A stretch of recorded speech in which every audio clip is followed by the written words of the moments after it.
Sup guys? Today is the day where, finally, we can complete Essex Retrofit. And I, in my infinite wisdom, didn't have two Bolins ready to go like a dumbass, so I do not currently have her new 4th skill unlocked, the one that gives her a small aviation buff even when there are no enemy planes to shoot down, and an extra rocket barrage.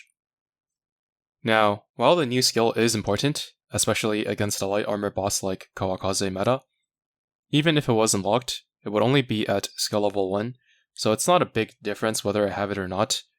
But in her current state, even with all the really nice stat increases she got, there will be a difference from the final form. What I've got here today is what is probably the worst showcase of all time on this channel, Essex Retrofit, but without her new skill. First, here is her upgraded now homing torpedo bomber barrage. Honestly, it is about what I expected, and a pretty big upgrade from what it was before. Now, going into Kawakaze meta, your own hosts now have a pretty powerful backup artillery, so what I'm showing is support battles.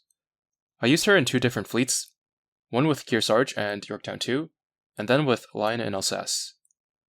While she gains 5% aviation for each USS carrier in the fleet, that is not anywhere near enough to warrant bringing another carrier over Kearsarge, as Kearsarge not only deals a lot of damage herself, but her buffs to both Essex and Yorktown are much greater than a measly 5% extra aviation to Essex alone. In the Vanguard, I'm using the same one I've been using with my Raffaello battleship fleet, but keep in mind this Vanguard setup isn't nearly as consistent without Raffaello.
The fleet missed the kill by about 10 bars of HP, roughly 150k damage. Even if Essex's skill is maxed out though, I don't think it would add 150k damage by itself.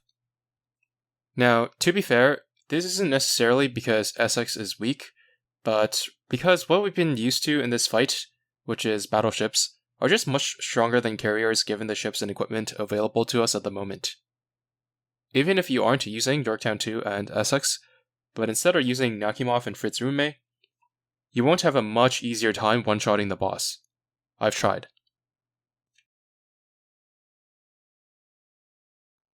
Next, I wanted to see how she performed as just a standalone carrier to toss into an already powerful fleet, like you would with Fritz Rume.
Okay, even though this fleet managed to one-shot where the USS 1 couldn't, I wouldn't say that Essex herself had anything to do with it.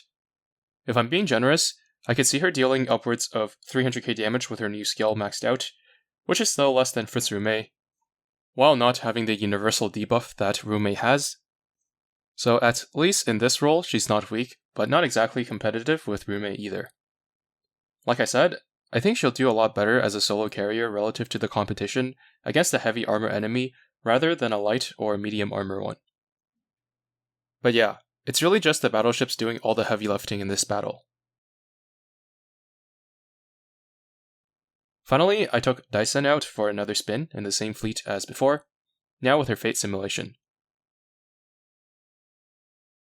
Since I only did one run, her final damage ended up being lower than in that run I did before her fate simulation.